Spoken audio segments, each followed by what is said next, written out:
on digital radio, on the app, on your smart speaker, on Twitter, YouTube, Twitch.tv, and Facebook. The Sportscast. Expect the unexpected. The update presented by the Sportscast.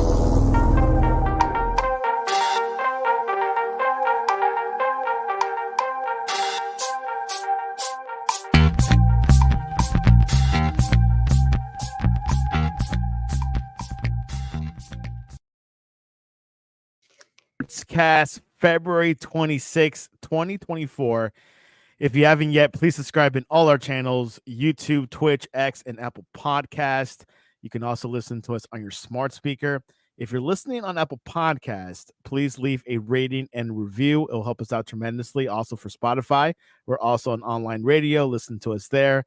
Also visit our website, thesportscast.net, and also on X, the Sportscast1, also IG. And also check out our app, the Sportscast for iOS. What a weekend in sports! We got Liverpool winning, we got Jokic dropping 32, and we got Hal Phillips writing a book. What's going on, Hal? Welcome back to the Sportscast. Thank you for having me, Santi. Is this Carabao Monday? Are we calling it Carabao Monday? What? Why not? Have you ever had a Carabao? Because I don't think they sell it here in the States. No, it took me a long time to even understand what it was and remains. I had no idea. It's a very UK thing. Very UK thing, which is interesting because I went to a UK food store on Saturday and I forgot to check out if they had a caribou drink there. But like a UK specialty products store. Yes, and they sell everything. Like jam and marmalade and stuff like that. Everything, English scones, English biscuits, the one with the raisins inside, or like raspberries. They also sell meat from England too. I think what's it called? The one with the full English breakfast, the really dark meat sausage. I don't know what it's called. A black pudding. Black pudding, that is pretty good actually. I like it. And Carabao is, I think, very down market. It's like a snacky thing, whereas marmalade is not. It's very serious business. Clotted cream. A lot also in Australia, I think. Yeah, well, that's a Commonwealth country. They picked it all up from the mother country. It makes sense. Yeah. I recommend going to the stores. Yes, the price is a little bit more expensive because of import taxes and all that stuff, but I like it. I like the Cadbury chocolate house, pretty easy to get. I think most supermarkets in the States have it. So, and Cadbury does taste different than like Hershey's chocolate. Hershey's chocolate is much sweeter. Right. And British chocolate is not as sweet. And I like a Cadbury. I like a fruit and nut. Fruit and nut's good. Exactly. I like British food. Well, at least there is some that's worth a damn now. When I was there in the 80s, going to college, when you wanted to go out and get a decent meal, you had to eat Indian. Interesting. I have not had. I heard England has one of the best Indian food in the world. Like outside of India. You're gonna want to know why? Because there's Indians there. That's the key. That's the key. And there's good Chinese food because there's Chinese there. That is the key to ethnic food. You have to have the people who know it. Exactly. Anyways, let's get into sports. Let's start with the NBA before we get into the Carabao stuff. Nikola Jokic. Hal and I talked about this before the show. There's more drama in the West. He dropped 32 points in his third straight triple-double as Nuggets sending the Warriors, which the Warriors were having a good run recently, but the Broncos. The Nuggets are 3-0 start after the All-Star break. How they're looking good. I think they're playoff mode right now. Well, it's an interesting matchup, if only because I think people want to believe that the Warriors are still capable of doing something now that Draymond is back and they've integrated a couple more young guys into this lineup, Podziemski and Moody and who's the other guy? Oh, they got a 6'9" guy. I'm blanking on him. But anyway, they're trying to, to get younger and a little bigger. But I'm just not buying it. I think that they're better. They're playing better, but they're not actually better. There's still 7 or 8 teams that are better than they are in the West, and will beat them in a playoff series without too much drama, in my view. Denver's a little more interesting because they haven't played that great all year. You know, I don't know that they're really trying. I think that's the NBA's biggest issue. They don't really care that much about regular season games, especially a team like Denver, which knows they're going to make the playoffs and where the games actually matter. But yeah, big win. I think they showed who's boss, and the West is way more interesting to me because of teams like Denver and the Clippers and the Timberwolves and even Dallas now. I think there's 4 or 5 teams that could come out of the West, none of them being the Warriors. Yeah, for sure. And also an old Lakers as well, which we'll get to it a little bit later. What are your thoughts over that 60-game requirement rule for players to play in the regular season? Oh, you mean the MVP rule?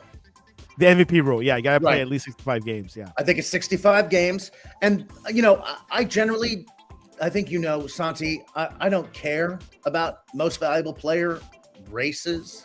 They're not a race. They are a weird ass popularity contest punctuated by, you know, people who want people to win a bunch in a row and people who want new faces. I don't care about any of that. So, but it is interesting to me in the context of the load management ongoing discussion we're having about the NBA.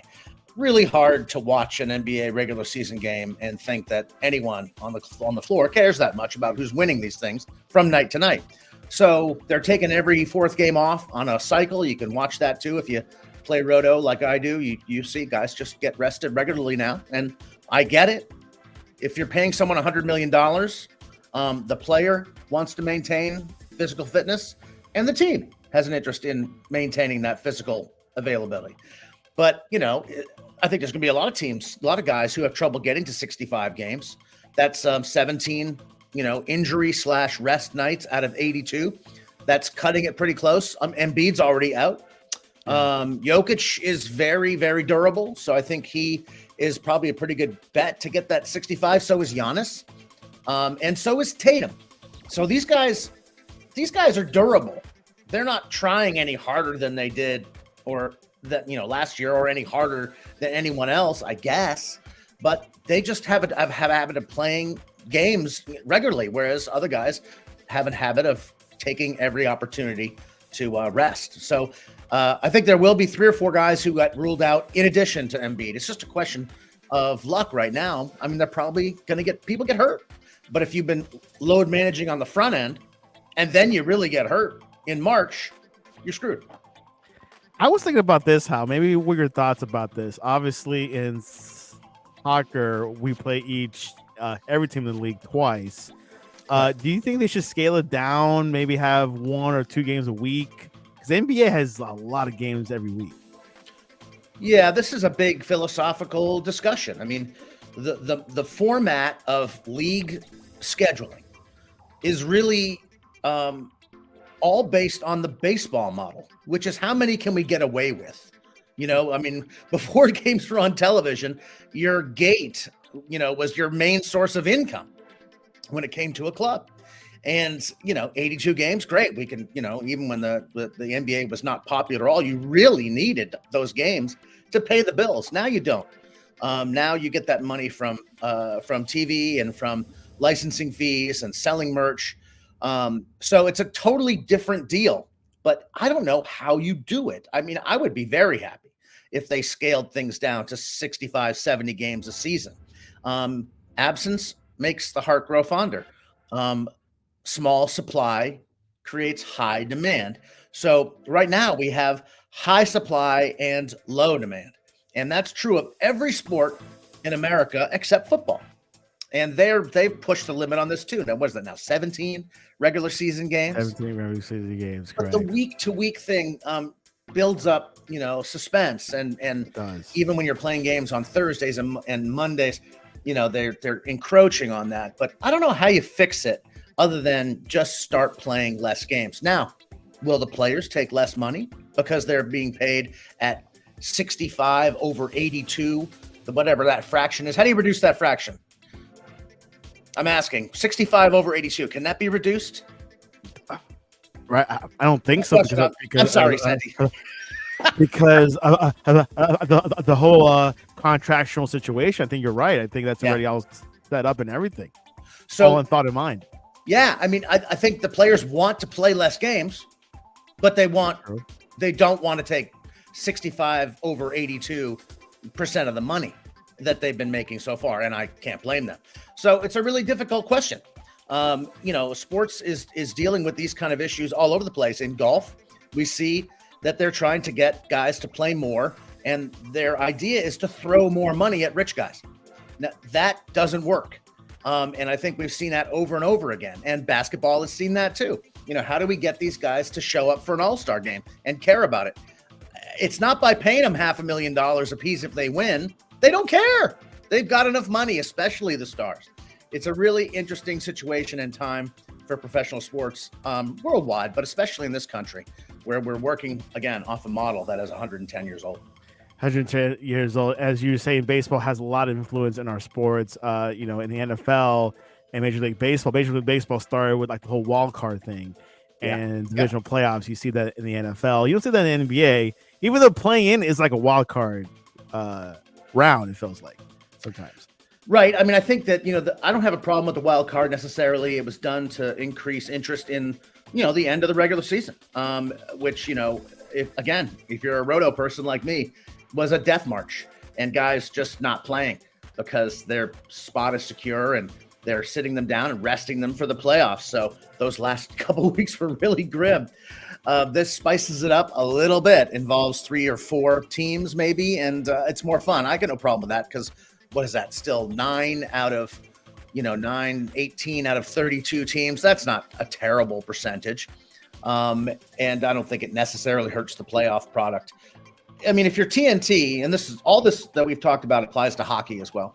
But if you're TNT and you're televising playoff games, ESPN as well, playoff hockey and hockey and basketball, you just want to get to the playoffs.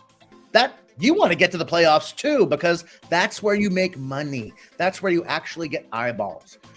These regular season games are very poorly watched outside of home markets. It's just not compelling viewing.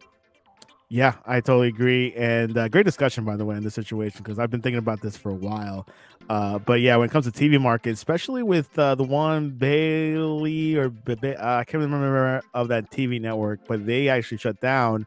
And now so now like the local regional areas are trying to take over those game rights, or I think the NBA app might show some of them already. So well, it's fascinating to watch the Bally Sports thing. They run, they own the contracts for a dozen different NBA local regional television packages. And 12 years ago, when cable was ascendant, they were the top dog. That would look like a good business. You're wrapping up these teams, you get a home market all the time, and you still get all the other teams coming through, or showing that being able to feature them when you travel with your home club. But since streaming has happened, these cable channels are dying, and basic cable is also dying. So they're in a huge amount of debt. Bally Sports is. That's why they're in trouble. But they're in debt because everyone leveraged that and thought that was the way that it would be impossible to lose money by getting into that business 12 years ago. Well, times change. Times have changed. I do prefer the cable situation where you just turn on, you put in the channel number, 213. There you go. But these streaming networks, you got to like dig into the apps and try to look for these games. Santi, you're a young man. Are you telling me? I mean, it's very, very odd to me that you're sticking up for cable. That's something old men do, even older than me. I don't know. Unless these apps or maybe Apple TV or Google can figure out a way to be easier to get these. I mean, they do have some shortcuts, but I don't know. I'm more the traditional. I like radio, by the way. So listen to the old school radio. Yeah, and everything. Hear sports on the radio. It's great. It's just amazing technology. But anyways, we'll get back into the news. Lakers beat the Suns 123-113. Kevin Durant, added 22, and the Suns pulled away in the fourth quarter. Grayson Allen and O'Neal hit crucial 3-pointers on the back-to-back possessions to put Phoenix up 116-104 with 3 minutes left. Nurkic added one of the best all-around games of his career with 18 points, 22 rebounds, and 7 assists. The Suns and the Lakers coach was complaining about the officiating last night. there was discrepancies, he says, after his team shot 8 free throws but allowed 19 in Sunday's game. So your thoughts over this game overall? Well, if you watch the Suns, the idea that they will out free throw you in terms of opportunities is quite amazing. That is not an in the paint team. All their big guns are perimeter players that shoot from the outside and don't go inside and don't necessarily go to the line that often. Nurkic has been great for Phoenix. He has been everything they could have hoped for and more. They traded him basically for who was the center? Why am I blanking?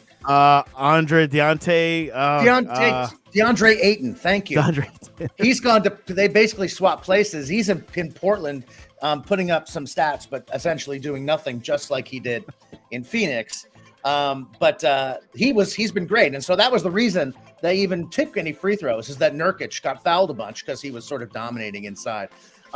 If the Suns are beating you up inside, you've got big trouble. I mean, the Lakers just aren't very good. But the thing is, neither are the Suns. I mean, the Suns were supposed to have this big three, but they've gutted their roster, in order to get Durant and Bradley Beal and Devin Booker on the same floor. But they've got no tools around them other than Nurkic. Who plays in the paint for them? Who rebounds the ball? Drew Eubanks, basically made the most headlines he did all year by taking a sucker punch from Isaiah Stewart a couple weeks ago. He's not a terrible player, but you're not going to play him that much in the playoffs. They need some big bodies. They don't have them. They're not going to win any playoff games with that, and the Lakers aren't either. And neither, frankly, is Sacramento or the Warriors. There's 4 teams that aren't terrible. They're sort of fun to watch, and the national media loves talking about the Warriors and the Lakers and the Suns now that they have a big 3. But none of them are as good as the Timberwolves, the Clippers, the Nuggets, or who's the 4th team? I like Dallas. I think Dallas is good. Minnesota's good too. OKC. Yeah, I forgot all about OKC. Yeah, they have 5 elite teams. Thank you. Good very, very young team in the West. A lot going on, a lot more drama, but there is some drama in the East. Celtics versus Knicks. Your Celtics beat the Knicks 116-102. Jaylen Brown, I like this player, scored 30 points. Porzingis 22, and this could be the best team in the East, I think. The Celtics? Yes, not New York. Maybe like number 2, but without a doubt, the ESPN would absolutely kill. They would literally kill someone. They would sacrifice, an on-air personality in order to have the Knicks be better than this, because that makes all these games coming down the stretch more marketable. But they're not. They're no good. And they're especially no good that with Julius Randle hurt, they just don't have the pop that they need. And, Mitchell Robinson has been hurt and may come back for the playoffs. Look, they're fine. They're a good team. They're better than we thought they'd be. So is Cleveland. But that's it. The Heat are not as good as they were.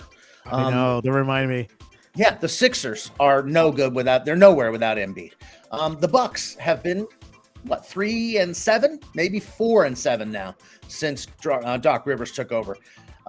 They're not as good as they were. I'm not saying they're bad. I'm just saying they haven't improved. The Celtics have improved. And if they don't win the East, I think it'd be a terrific upset. And it'd bum me out. But I don't see them being challenged. There will be games, there will be series where they lose games because they just keep shooting threes, and they're cold and they don't have any plan B. That bothers me. I think it may cost them a chance to win a title. But I guess I don't worry about them coming out of the East. I'm not going to bet my bottom dollar that they will. But geez, none of these teams are any good that they're playing against. None. Which team is the biggest threat to these Celtics, in your opinion? Well, I think Embiid and the Sixers could beat them. Although the Celtics have played very well against Embiid and the Sixers traditionally. And I think that Milwaukee could beat them if they're healthy, if Middleton is healthy. Because they're sort of deep and they're badass. They come right at you. They got big guys. The Celtics, people don't really realize it, are huge. When they play Porzingis and they play Horford and Tatum next to him, they're gigantic. And their guards are big Derek White and Drew Holiday, they're 6'4", 6'5", and they can defend anyone of any size.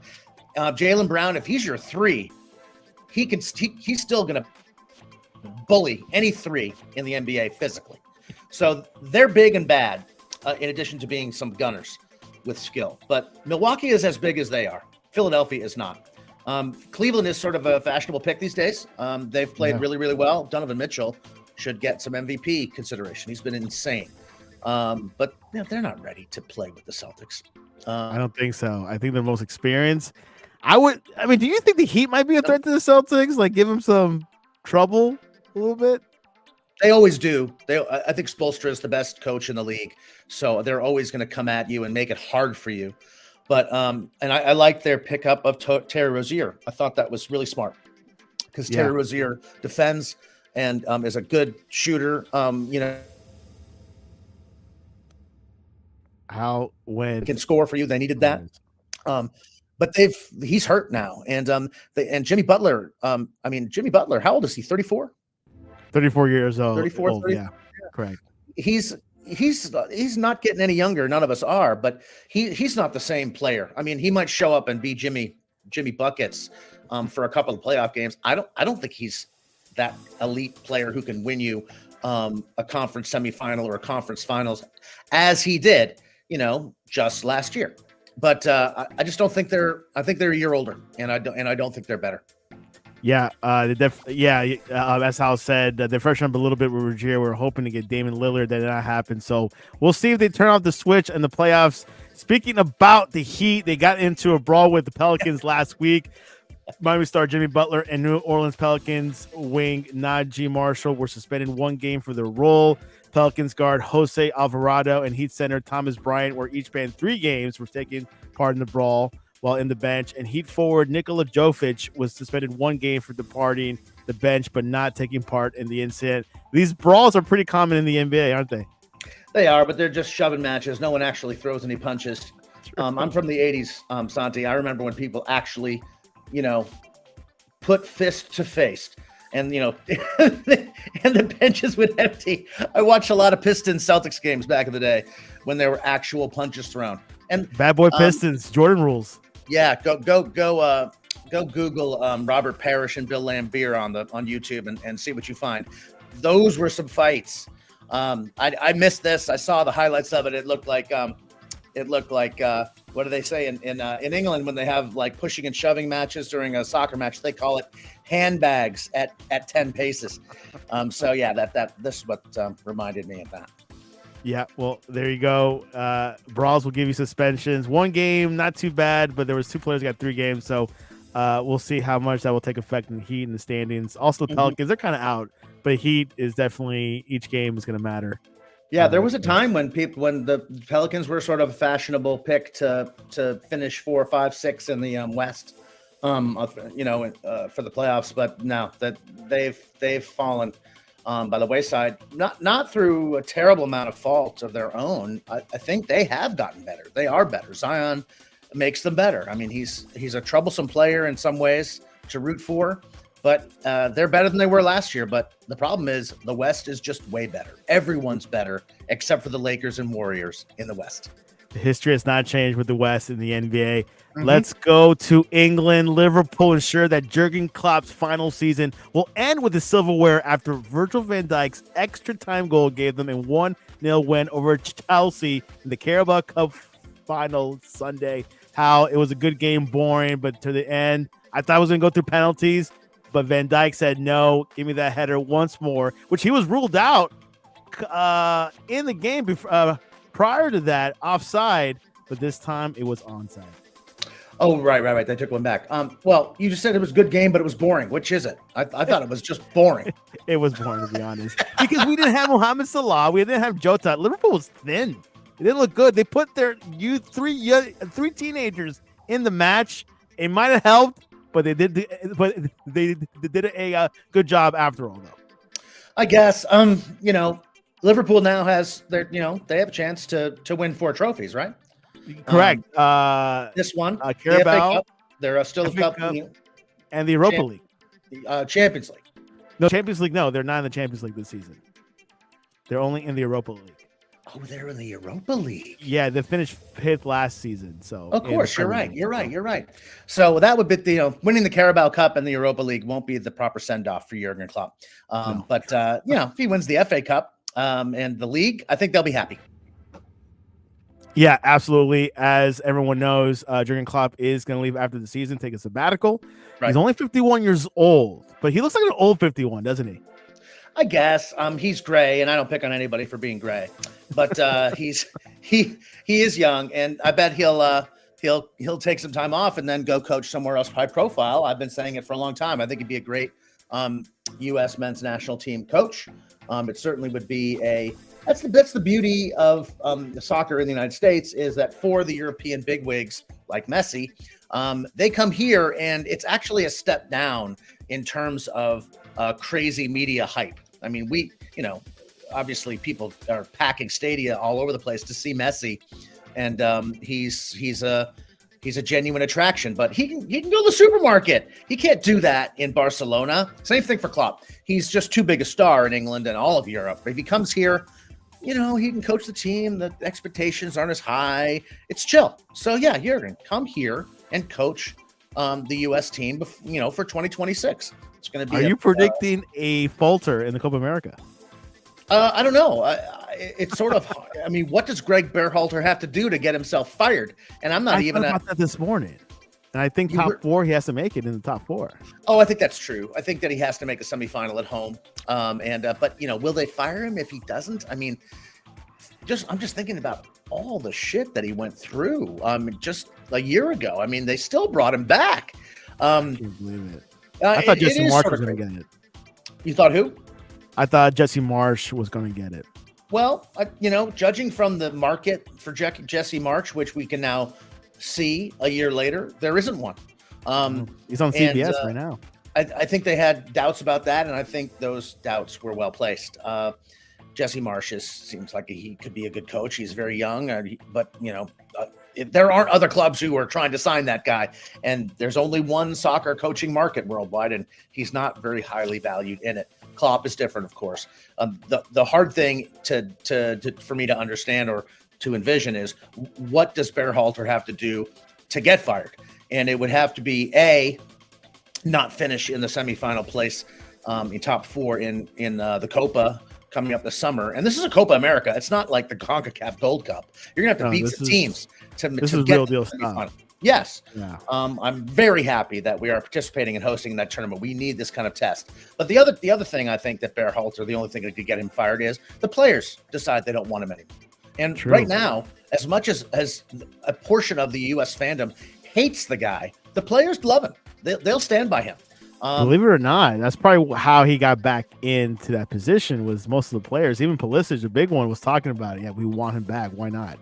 Well, God, I just don't understand. Well, I do understand it because I think that the U.S. national team fan base is a bit hysterical, and they look at. I look at a match like the Dutch round of 16 match in Qatar, and I dare you to watch that game on TV and tell me that the U.S. did not play well, and that they weren't prepared, and that they didn't work well against a quality opponent within a framework that Berhalter came up with.